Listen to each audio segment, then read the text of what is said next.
In the heart of Marquette University, in the city of Milwaukee, there's a small stone chapel with a long, storied history.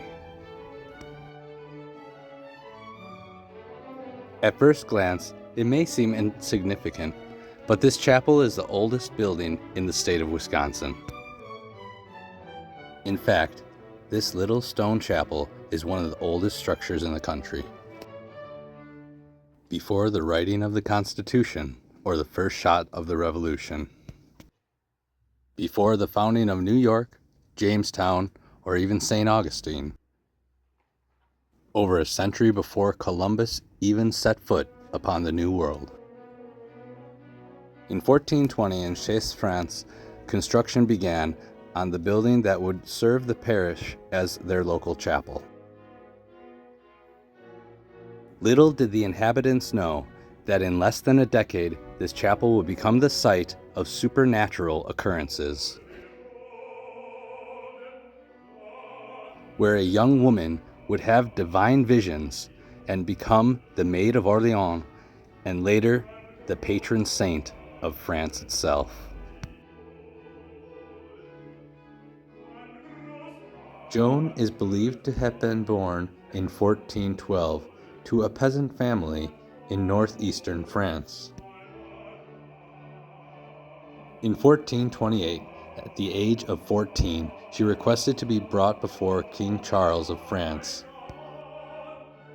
Joan claimed that at this church she was visited by visions of Saint Michael, Saint Margaret, and Saint Catherine, all of which who claimed to help her free France from the English rule.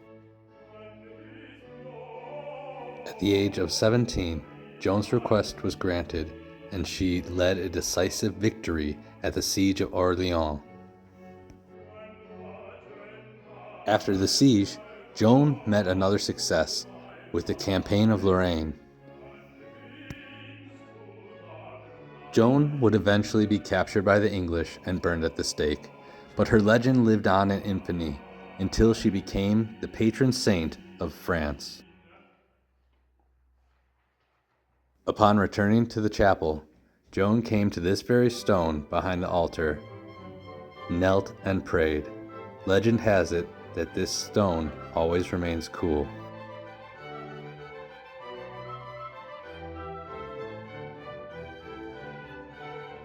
After the 100 Years' War, the chapel fell into disrepair, and through the centuries was forgotten.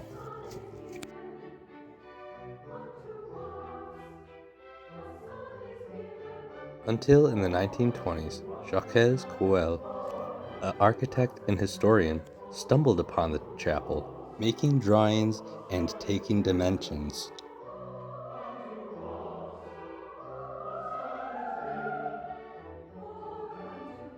These drawings were an inspiration for Miss Gertrude Hill Gavin, a devotee of St. Joan of Arc and daughter of an American railroad magnate.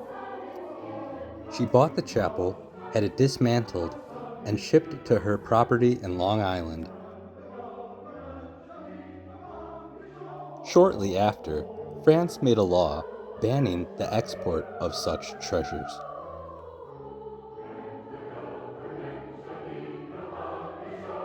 To keep with the authenticity, Gavin also bought a 13th century Gothic altar.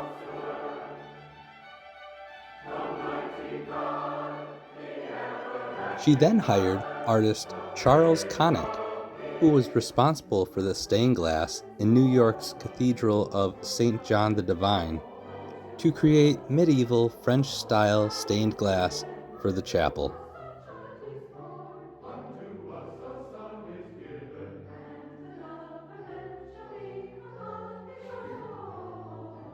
Though the chapel had fallen into neglect through the centuries, through great fortune, the painted ceiling has remained intact since the 15th century.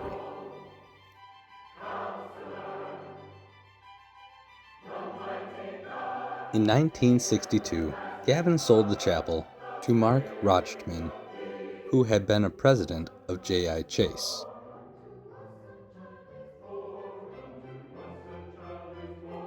However, before they were able to move in, the main building of the estate was ravaged by fire. Through nothing short of a miracle, the chapel managed to escape undamaged. In search of a new home for the chapel, the Rochmans contacted Reverend Edward O'Donnell and offered the chapel as a gift to the University of Marquette. After 9 months of construction, the chapel was opened to the public in 1966, where it stands today. Thank you for joining us on this journey through the past as we explore Joan of Arc's chapel. I hope you tune in again soon as we explore more architectural masterpieces throughout the United States of America.